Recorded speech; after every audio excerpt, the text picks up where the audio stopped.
원래 오늘은 순서대로 하면요, 사도행전 5장의 말씀을 같이 공부해야 하는데 5장을 건너뛰었습니다. 다른 이유는 아니고요. 다음 주에 이제 5장을 공부할 텐데 오늘 2부 예배 때에 그 임직 예배가 있습니다. 임원들 임명 예배가 있어서 그때 또 이렇게 연관되는 말씀이 사도행전 6장 말씀이라서 먼저 그 말씀을 나누고 이제 다음 주에 사도행전 5장의 말씀을 나누려고 합니다. 자, 오늘은 사도행전 6장의 말씀을 중심으로 해서 한번 따라해 보실까요? 어떤 일꾼을 찾으시나? 네, 하나님은 어쨌든 사람을 통해서 일하십니다. 또 하나님은 사람들을 세워서 그를 통해서 하나님의 계획하신 일들을 이루십니다. 과연 어떤 사람을 하나님이 세우셔서 그를 통해서 하나님의 일들을 행하게 하시나? 탈무드에 보면 이런 이야기가 나와요. 왕과 병사라는 그러한 제목으로 이런 이야기가 나옵니다. 몇 세기 전에 그 동방의 어느 왕이 자신의 어떤 무적 군대를 이끌고 한 작은 부족을 이제 침략을 합니다. 근데 그 작은 부족을 다스리는 그 추장이 이제 아부타버라고 하는 그 추장인데요. 이 왕은 이 아부타부라는 이 젊은 추장의 용맹성을 너무나 많이 들어와서 잘 알고 있었어요. 그러나 뭐 이제 자기가 워낙 강력한 그 힘을 가진 군대가 있기 때문에 이제 먼저 이제 그 부족을 뭐 침략을 합니다. 침략을 하러 가기 전에 먼저 평화사절단을 보내요. 그래서 이제 너희들이 항복하고 와라. 그러면 우리가 침략하지 않을 거다. 평화사절단을 딱 보냅니다. 이제 아부타버는 그 왕의 사절단들이 딱 온 앞에서 한 병사에게 칼을 줍니다. 작은 칼을 던져주면서 이렇게 이야기해요. 이것을 네 가슴에 꽂아라. 이 아부타버 그 추장이 자기 옆에 거느린 그 병사에게 단도를 딱 칼을 던져주면서 이것을 내 가슴에 꽂아라. 이렇게 명령을 합니다. 야, 근데 이 병사가 그 명령이 떨어지자마자 순간 저기 할 것도 없어요. 생각할 것도 없이 그 칼을 가슴에 딱 꽂고 그 자리에서 죽습니다. 또 아부타버 이 추장이 또 다른 병사를 불러요.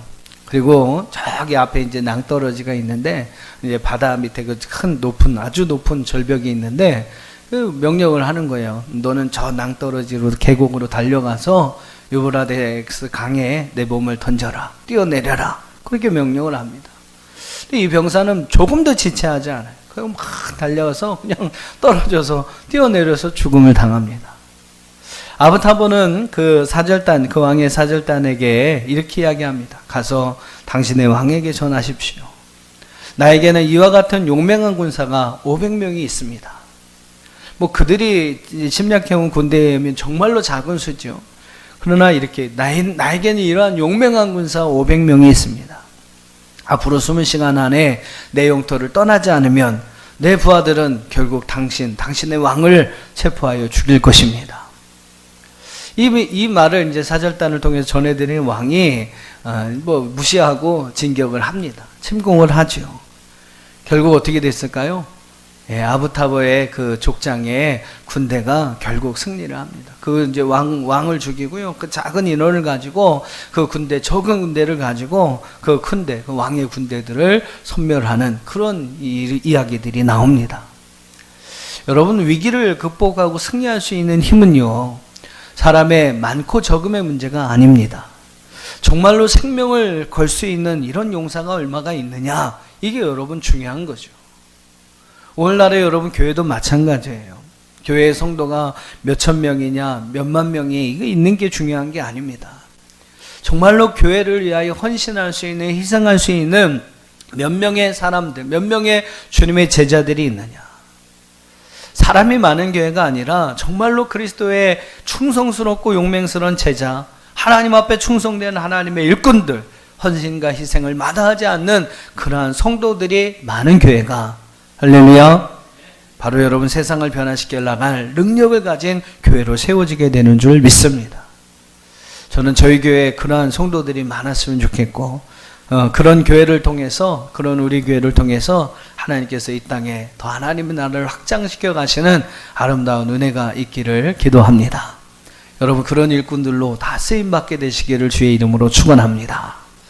자, 본문의 배경을 한번 살펴보겠습니다. 이제 6장, 사도행전 6장의 이제 내용을 이제 여러분 보시면, 지금 읽으신 내용에도 그런 내용이 나와 있습니다만, 초대교회가 이제 사도행전 2장에서 성령의 충만함을 받은 이후에 급속도로 부흥을 합니다. 그래서 오늘 사도행전 6장 1절에 보면, 그때의 제자가 더 많아졌다라는 표현이 나와요. 그 앞에 말씀에도 보면 사도행전 2장 이후부터 계속 초대교회가 놀랍게 성장하는 이야기가 나옵니다. 그래서 사도행전 2장 41절에 보면 베드로의 설교를 듣고 회심한 사람이 3,000명이나 되었다. 또 2장 47절에 보면 구원받는 사람의 수가 날마다 더하게 되었다. 또 4장 4절에 보면 남자만 5,000명이 회심하였다. 또 5장 14절에 보니까 믿고 주님께 나오는 자가 더 많으니 남녀의 큰 무리였다라고 이야기를 합니다. 또 6장 1절에서는 제자들의 수가 더 많아졌다라고 표현하고 있어요.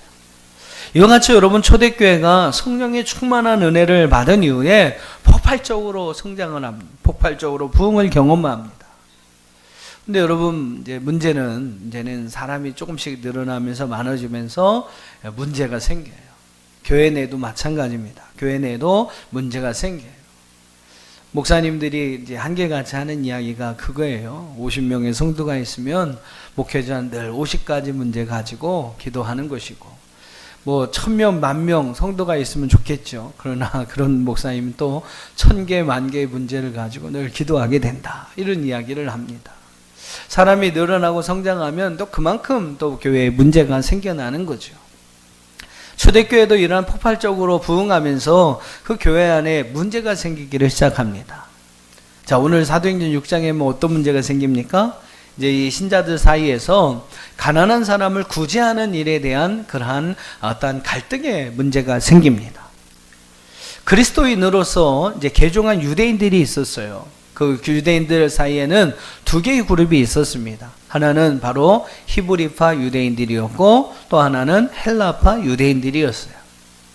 히브리파 유대인들은 그 팔레스틴 지역에서 살아오던 토백이들입니다. 이 사람들은 이제 사용하는 언어가 뭐냐면 히브리어하고 거의 비슷한 아람어를 그 자신의 어떤 모국어로 사용을 합니다.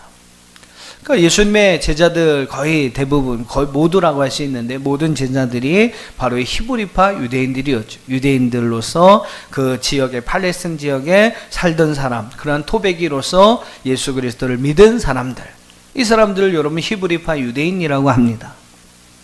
반면에 이 헬라파 유대인들은 어떤 사람이냐면 헬라어를 말하는, 아람어를, 히브리어하고 이제 관련되었던 아람어를 말하는 사람들이 아니라 헬라어를 말하는 사람들입니다. 그러니까 이 팔레스틴 지역에서 떠나서 이제 그 주변에 이제 그 고대 어떤 그 지역 사회 속에서 이민 가서 살던 사람들. 그래서 여러분 그들 가운데도 또 이제 예수 그리스도를 믿는 유대인들이 있었다라는 겁니다. 바나바 같은 사람이 바로 그런 사람이라고 할 수 있죠. 그래서 그런 헬라파 유대인들이 있었어요. 근데 문제가 이제 교회가 좀 성장하면서 또 가난한 사람들에게 복음을 전하고 또 그들을 구제하는 일을 위해서 힘쓰는데, 이 헬라파 유대인들이 이 구제의 대상에서 빠지게 되는 겁니다. 이게 팔이 안으로 굽는다고 그러죠. 예. 그래서 히브리의 파 유대인들은 그나마 많이 사람들이 보게 되는 거죠. 그래서 그런 사람들에게 이제 좀 더 마음이 가니까 그 사람들을 돕고, 이제 좀 멀리에서 이렇게 있는 사람들은 조금 마음이 덜 가는 거죠. 그래서 헬라파 유대인들에 대한 구제는 조금씩 소홀하게 되었던 겁니다. 그래서 이 헬라파 유대인들이 이제 좀 문제를 제기하는 거죠. 아니, 우리가 더 헌금도 많이 하고 하는데 왜 우리 헬라파 유대인들에 대한 구제 일들이 늘 이렇게 두 번째, 세 번째 문제로 밀려나느냐. 그러면서 이제 문제를 제기하게 됩니다. 헬라파 유대인들 중에 많은 사람들이 그 구제의 대상에서 제외가 된 것이죠. 그뿐만 아니었어요. 그런 문제도 있었지만 또 다른 문제가 뭐냐면, 이제 사람들이 늘어나고 또 구제해야 될 사람들이 늘어나다 보니까 이 사도들이 그것에 많은 시간을 빼앗깁니다. 그러다 보니까 자기들이 해야 할 정말로 중요한 일들, 그 무엇이겠어요? 바로 말씀을 전하고 기도하는 일을 소홀히 하게 되더라라는 겁니다. 그래서 이 사도들의 입장에도 보면 이 문제가 되는 거야. 우리가 더 기도하고 말씀을 연구하고 가르치는 일에 더 전무해야 하는데 사람들이 늘어나고 또 거기에 문제가 생기니까 그 문제를 해결하고 또 사람들을 구제해야 하고 하는 일에 시간을 투자하다 보니까 더 해야 할 중요한 일을 소홀히 할 수밖에 없게 되더라라는 겁니다. 그러면서 그들에게도 문제가 생기는 거예요. 그러면서 교회에 문제가 생겨나게 됩니다. 자, 여러분, 바로 그런 교회의 문제를 해결하기 위해서 도입된 것이 오늘 본문의 말씀에 나오는 이 집사제도라는 겁니다. 바로 7명의 하나님 집사들을 세워서 그들에게 구제일, 또 교회에 이러한 갈등의 문제들을 해결하게 만든 것이죠. 집사라고 이렇게 되어 있는데 오늘날은 이제 조금 더 세분화되지 않습니까? 일꾼, 교회 일꾼을 상징하는 말인데 오늘날은 집사, 권사, 장로 이렇게 안수 집사 이런 식으로 해서 그 어떠한 직분이 조금 더 늘어났습니다. 그런 걸 다 총칭해서 집사라고 이렇게 여러분 생각하시면 됩니다. 교회 직분자들을 다 지칭하는 하나의 말로서 집사를 둡니다. 집사를 둬요.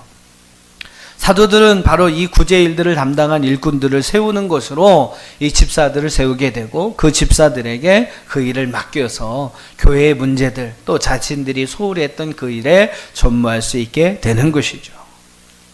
집사라고 하는 것은 헬라어로 디아코노스라는 말입니다. 이 말의 본래 의미는 뜻은 뭐냐면요, 남에게 봉사하는 사람, 구제하는 사람, 일꾼, 하인 이런 어떠한 의미가 쉽게 말하면 종이라는 의미가 디아코노스라고 하는 단어입니다. 그러니까 여러분 교회를 이끌 교회에 아주 리더자를 세운 게 아니에요. 그 교회 안에서 교회를 위하여 성도들을 위하여 봉사하고 구제하는 일을 하고 종으로 일꾼으로 하녀로서 섬기고 희생할 수 있는 사람을 세운 것이 바로 집사입니다. 절대로 군림하는 자가 아니에요. 희생하는 사람, 봉사하는 사람, 그것이 바로 여러분 직분을 가진 집사의 직분을 가진 사람의 해야 할 의미라는 것입니다. 어떻게 보면 가장 천박해 보이는 그 일에 앞장서서 섬기고 희생하고 봉사일을 해야 하는 사람들이 바로 여러분 교회의 직분자들이라는 거죠. 그러니까 여러분이 혹시 교회에 직분을 가진 집사로, 권사로, 또 장로로 직분을 가지고 계신다면 분명히 기억하세요. 바로 우리는 교회의 종으로 또 하나님의 일꾼으로 또 섬기는 자로 봉사하는 자로 하나님께서 우리를 세워주셨다는 사실을 여러분 꼭 기억하시기를 바랍니다. 그게 바로 여러분 집사의 제도예요. 사도들은 이제 그렇게 집사들을 세워놓고 이제 오직 말씀과 기도하는 일에 전념을 하게 됩니다. 그러면서 여러분 교회의 문제들, 당면했던 교회의 문제들이 해결되고 교회는 더 부흥을 하게 되죠. 자, 6장 7절을 한번 보세요. 그 집사 제도를 통해서 이런 또 역사가 일어나게 됩니다. 자, 오늘 사도행전 6장 7절을 같이 한번 읽어보겠습니다. 자, 시작. 하나님의 말씀이 점점 왕성하여 예루살렘에 있는 제자의 수가 심히 많아지고 허다한 제사장의 무리도 이 도에 복종하니라. 할렐루야. 네, 점점점 하나님의 말씀이 왕성하여지고 바로 이 집사제도를 통해서 교회의 문제가 해결받게 되는 것이죠. 그러면서 하나님의 말씀이 왕성하여지고 제자들의 수가 더 늘어나고 많은 사람들이 하나님의 이 말씀에 복종하는 그런 역사들이 일어나게 됩니다. 여러분 어느 교회든 갈등과 문제는 항상 있기 마련이에요. 그러나 여러분 초대교회에 세워준 이 집사와 같은 그런 사람들, 하나님은 바로 그런 사람들을 세워서 그들의 헌신과 희생을 통해서 이 교회의 문제들을 해결해 가고 또 그것을 통해서 하나님의 교회를 더욱더 아름답게 세워가신다는 것입니다. 오늘도 마찬가지입니다. 하나님은 우리에게 하나님의 일꾼들을 세워주시고 바로 그들의 헌신과 희생을 통해서 하나님의 교회를 아름답게 세워가고 또 이 땅에 하나님의 나라를 더욱더 확장시켜 나가는 것입니다. 오늘 여러분 저 화면 보시면 15분의 그런 우리 권사님, 집사님들이 새로 임명을 받으시는데 여러분 좀 그렇게 꼭 기도해 주세요. 이렇게 세움받은 또 하나님께서 또 세워주신 이 일꾼들을 통해서 하나님의 교회가 더욱더 아름답게 세워지고, 할렐루야.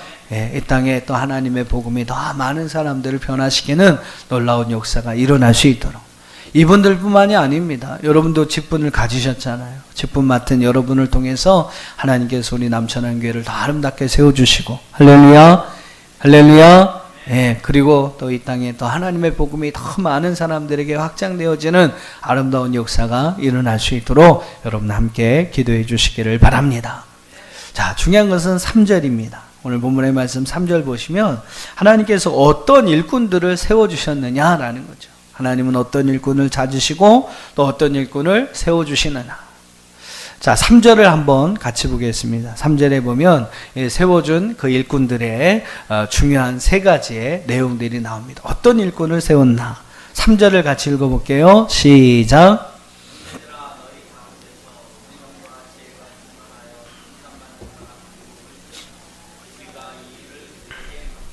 네, 하나님께서 하나님의 일꾼을 세우실 때 아무나 세우지 않습니다. 오늘 말씀의 3절에 보면 세 가지의 조건이 나와요. 첫 번째는 따라해 보십시다. 칭찬받는 자.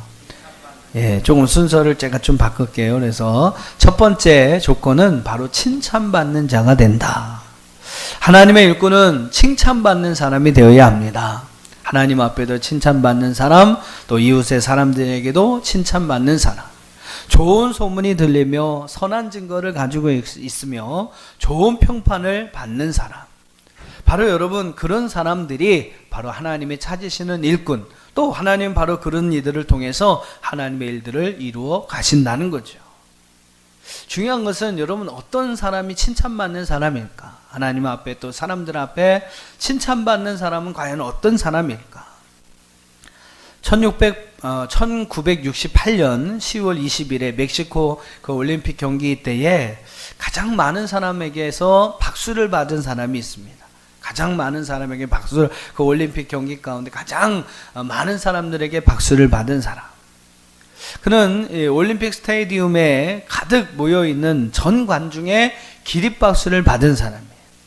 전 세계의 어떤 신문들은 바로 그 선수를 올림픽 정신을 빛낸 가장 훌륭한 선수라고 찬양을 합니다. 그 사람이 여러분 누구냐면 이 마라톤 경기에 출전을 했던 탄자니아의 아크와리라고 하는 선수였습니다. 가장 많은 박수를 받았으니까 이 선수가 몇 등을 했겠어요? 몇 등을 했을까요? 예, 1등을 안 했습니다. 꼴찌했습니다. 꼴찌했어요. 그래 이제 막 달리는 도중에 넘어지고 말았어요. 넘어졌어요. 무릎이 깨어지고 막 피가 납니다. 또 피가 너무 많이 흘러서 너무 큰 통증이 있었어요. 사실 그 경기에는 뭐 로마와 동경에서 마라톤에 2번이나 금메달을 땄던 아베베라는 그런 선수도 있었습니다. 근데 이 선수도요, 너무 힘들고 그러니까 한 10마일 정도 가는 그 지점에서 결국 기권을, 올림픽에 2번이나 우승했던 사람도 기권을 했던 그런 코스였습니다. 근데 이 아크와리라고 하는 선수는 그 피가 나서 막 통증이 나고 몸이 막 피투성이가 된 그런 상태에서 42.195km를 다 달립니다. 그리고 꼬리 지점까지 통과를 해요. 그의 몸은 피투성이가 되었어요. 뭐 눈은 이미 다 초점을 잃어버렸습니다. 금방이라도 쓰러질 듯한 그런 상태였습니다.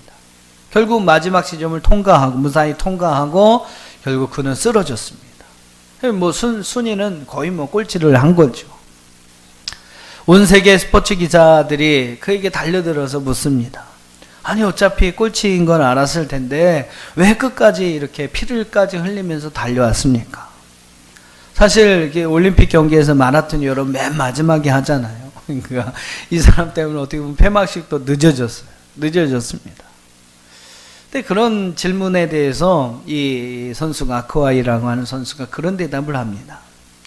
나의 조국은 나를 믿고 7,000마일이 넘는 이곳에 나를 보내줬습니다. 나는 조국의 금메달을 가지고 들어가지 못하지만 나의 어떤 조국의 불명예는 끼치고 싶지는 않습니다. 예, 그렇게 이야기를 하고 피를 이렇게 흘려가면서도 끝까지 이제 완주를 한 것이죠. 얼마나 멋있습니까? 사랑하는 여러분, 어떤 일꾼이 칭찬받는 일꾼일까요? 그것은 그에게 맡겨진 어떠한 자신에게 어떠한 일을 맡겨준 자의 명예를 지켜주는 자.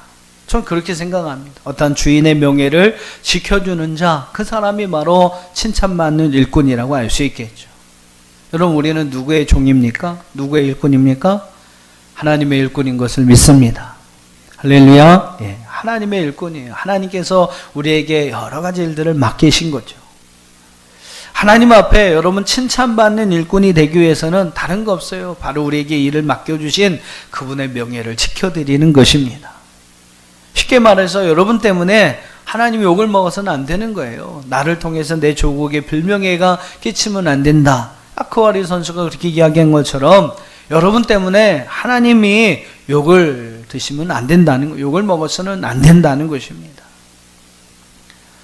사도 바울은 갈라디아서 1장 10절에서 이런 말을 해요. 이제 내가 사람에게 좋게 하랴 하나님께 좋게 하랴.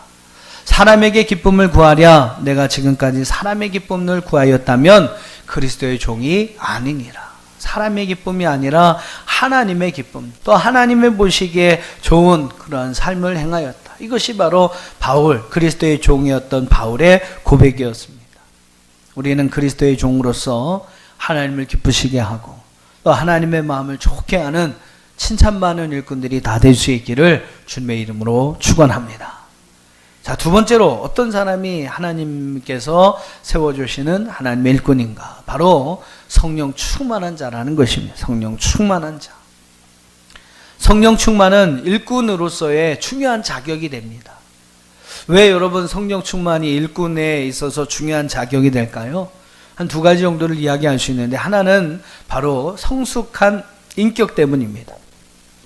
어떠한 영적인 성숙, 그것을 통해서 훌륭한 인격을 갖기 위해서는 우리 안에 성령의 은혜가 있어야 한다는 것이죠. 두란노에서 나온 칼과 칼집이라는 그러한 책이 있습니다. 그 책의 내용을 보면 어떤 내용이 나오냐면, 좋은 칼이면 좋은 칼일수록 좋은 칼집이 필요하다라는 거예요. 좋은 칼집이 필요하다. 왜 그렇습니까? 여러분, 좋은 칼은 잘 보관하지 않으면 사람을 다치게 하는 거예요. 주변의 것을 막 잘라버리고 상하게 만들어버리는 겁니다. 근데 바로 여러분, 이 좋은 칼을 잘 보관하기 위해서는 좋은 칼집이 있어야 돼요. 좋은 칼집에 있어야만 이 칼이 누구를 해하거나 다치지 않게 만든다는 것이죠. 여러분, 우리에게 칼과 칼집은 무엇일까요? 칼은 하나님 우리에게 주신 재능과 은사가 될 수 있어요. 칼집은 바로 성품이라고 알 수 있습니다. 여러분, 좋은 성품을 갖지 못한다면 아무리 좋은 재능과 좋은 은사를 가지고 있다 해도 그것이 여러분 나중에는 또 결국 자신을 넘어뜨릴 수밖에 없는, 교만이 될 수밖에 없는 겁니다. 이번에 그 스피드 스케이팅의 그 김보람 선수 이런 이야기 때문에 많은 저희가 있지 않습니까? 재능이 있잖아요, 그죠? 그 올림픽 가서 은메달 정도 딸 정도의 실력을 가지니까 재능은 있어요. 그러나 그 친구가 이렇게 매스컴에서 이렇게 흠집 두들겨 맞은 이유가 무엇입니까? 그에 합당한 좋은 성품을 좀 가지고 있어야 되는데 거기엔 조금 모자랐다는 거죠. 여러분, 칼이 좋은 재능과 좋은 은사를 이야기한다면 바로 이 칼집은 좋은 성품입니다. 좋은 성품을 가진 사람이 자신이 가지고 있는 그 재능과 은사를 가지고 다른 사람을 도와주고 또 필요한 일에 참으로 귀하게 쓰임받을 수가 있는 것이죠. 근데 여러분, 이 좋은 성품은 그냥 만들어지는 게 아닙니다. 바로 오늘 우리 안에 내재하신 하나님의 성령의 은혜와 능력이 있을 때, 우리 오늘 말씀처럼 성령의 충만한 은혜와 은사가 우리 가운데 있을 때에 그 사람은 좋은 재능을 잘 보관할 수 있는 좋은 성품을 갖는 자가 될 수 있고, 또 그런 사람으로서 하나님의 일이 더 귀하게 쓰임받을 수 있게 된다는 사실이죠. 또 여러분, 성령 충만하면 어떻게 됩니까? 너희가 성령을 받으면 권능을 받고 그랬어요. 여러분, 성령 충만하면 능력을 갖게 됩니다. 하나님의 일은 사람의 힘으로 아는 게 아니죠. 하나님의 주시는 능력으로 행하는 줄 믿습니다. 그러기 위해서 여러분, 우리가 성령의 충만함을 받아야 돼요. 그래야 여러분, 그 하나님의 주신 능력을 가지고 우리에게 맡겨진 그 일들을 잘 감당해 갈 수가 있는 것입니다. 오늘 사도행전 6장 8절에 보니까 바로 그 일곱 집사들 가운데 한 사람이었던 이 스데반이 은혜와 권능에 충만했다라고 했습니다. 바로 성령 충만한 거죠. 그러니까 어떤 역사가 일어납니까? 큰 기사와 표적을 사람들에게 행하였다라고 이야기합니다. 여러분, 성령은 바로 하나님이 우리에게 주신 능력이에요. 그 성령의 능력이 있을 때 오늘 이 스데반과 같이 큰 기사와 큰 표적들을 우리는 세상에 나타내는 능력 있는 하나님의 일꾼이 되는 줄 믿습니다. 바로 이런 의미에서 우리는 하나님의 일꾼은 성령 충만한 자가 되어야 한다. 자, 마지막 세 번째로 하나님의 일꾼은 어떤 사람이 되어야 하느냐? 바로 지혜가 충만한 사람이다 라고 이야기를 합니다. 지혜가 충만한 사람. 하나님의 뜻을 분별할 수 있는 지혜가 있어야 돼요. 세상의 여러 가지 일들이 옳고 그름이 옳은지 그른지를 분별할 수 있는 지혜가 있어야 합니다. 바로 그 지혜가 있는 사람이 하나님이 찾으시는 일꾼, 또 하나님이 사용하시는 일꾼이라는 거죠. 보통 주인은 일을 하지 않습니다. 일은 일꾼이 하는 것이죠. 그래서 여러분, 좋은 일꾼은요, 좋은 분별력, 통찰력을 가지고 좋은 판단력을 가지고 주인이 지시하는 일을 성실히 잘 수행할 수 있어야 합니다. 그래서 여러분, 일꾼에게는 지혜가 필요한 거예요. 여러분 그렇지 않습니까? 어떤 사람은 그냥 이렇게 탁 눈짓만 해도 알아듣고 탁탁탁탁 하는 사람이 있어요. 근데 어떤 사람은 한 얘기를 또 하고 또 한 얘기를 또 하고 그래야 알아듣는 사람이 있습니다. 여러분, 이렇게 주인의 입장에서 어떤 사람이 더 일을 시키기가 좋겠어요? 그냥 말 안 해도 참 눈치 딱 이렇게 봐서 일을 할 수 있는 사람, 얼마나 여러분 일을 또 시키는 입장, 또 주인의 입장에서 얼마나 그 사람이 유용하겠습니까? 하나님도 마찬가지죠. 우리에게 지혜가 충만해서 그렇게 하나님의 뜻을, 주인의 어떠한 마음을 잘 분별할 수 있는 지혜를 가진 사람, 바로 여러분 그 사람이 좋은 일꾼이 되는 줄 믿습니다. 자, 중요한 것은 우리가 어떻게 이런 지혜를 가질 수 있느냐. 여러분, 어떻게 우리가 지혜가 충만한 일꾼이 될 수가 있을까요? 다른 거 없어요. 야고보서 1장 5절 말씀해 보니까 우리 화면 보시면서 좀 같이 한번 읽어보겠습니다. 야고보서 1장 5절 시작. 너희 중에 누구든지 지혜가 부족하거든 모든 사람에게 후히 주시고 꾸짖지 아니하시는 하나님께 구하라. 그리하면 주시리라. 구하면 주신다. 할렐루야. 지혜가 부족하면 기도하라는 거예요. 그럼 하나님께서 구하면 여러분에게 지혜를 주신다. 우리 열왕기상 3장의 말씀 오늘 여러분 아까 암송하셨습니다만, 솔로몬이 그 엄청난 지혜를 가지고 세상의 사람들이 막 엄청난 재물을 가지고, 세상의 왕들이 엄청난 재물을 가지고 솔로몬의 지혜를 듣기 위해 몰려들였지 않습니까? 솔로몬이 여러분 그와 같은 지혜를 가질 수 있었던 이유가 무엇이었겠어요? 바로 여러분 1000번제, 하나님 앞에 솔로몬이 1000번제를 드립니다. 1000번의 기도, 1000번의 제사를 하나님 앞에 드립니다. 그때 하나님께서 뿅 나타나셔서 내가 네게 무엇을 줄꼬 이렇게 요구하지 않습니까? 그때 바로 솔로몬이 듣는 마음을 주십시오. 바로 그 듣는 마음이 지혜였죠. 그것을 통해서 여러분 하나님께서 바로 솔로몬에게 지혜를 주신 줄 믿습니다. 여러분, 지혜가 부족하면 기도하는 거예요. 그래서 여러분, 어떤 사람이 지혜로운 사람이냐? 한마디로 말해서 기도하는 사람이 지혜로운 사람이다 라고 말할 수 있습니다. 미국의 초대 대통령 워싱턴은 늘 시간을 정해놓고 기도하는 사람이었다고 합니다. 그럼 매일 아침 4시부터 5시까지 자기의 방에 들어가서 성경 한 장을 읽고 펼친 성경 앞에 무릎을 꿇고 하나님의 인도하심과 그분의 도움을 늘 구하는 삶을 살았다고 합니다. 또 미국의 14대 대통령이었던 링컨 또한 여러분 잘 아시는 것처럼 기도하는 사람이었죠. 오늘날 한 신사가 대통령을 만나기 위해서 약속 시간보다 빨리 이제 백악관에 간 거죠. 빨리 관절에 간 겁니다. 그 응접실에서 기다리고 있는데 방에서 이상한 소리가 막 나는 거예요. 새벽 5시가 조금 안 된 이런 시간이었는데 이상한 소리가 막 나는 겁니다. 그래서 비서관을 불러서 아니 지금 무슨 소리가 이상한 소리가 나는데 무슨 소리냐고. 그러니까 비서관이 지금 우리 대통령께서 기도하시는 시간입니다. 대통령은 매일 4시부터 5시까지 기도하신 후에 하루를 시작하시는데 지금이 봐도 바로 기도 시간입니다. 이렇게 대답하더라는 거죠. 워싱턴이나 여러분 링컨이나 오늘 많은 사람들에게 존경받는 위인들입니다. 또 그들은 자신들에게 주어진 그 시점에서 자신의 나라를 잘 통치했습니다. 그렇게 할 수 있었던 이유가 무엇일까요? 바로 여러분 기도하였기에, 하나님 앞에 모든 걸 맡기고 또 지혜를 주신 하나님 앞에 구하며 그분의 인도하심과 그분의 여러분 도우심을 구하며 행하였기 때문에 여러분 그들을 통해 하나님께서 지혜를 주시고 그 지혜 있는 하나님의 일꾼들을 통해 하나님께서 그 나라를 잘 통치하게 하시는 줄 믿습니다. 사랑하는 성도 여러분, 좋은 일꾼, 하나님의 좋은 일꾼이 되기를 한번 소망해 보시길 바랍니다.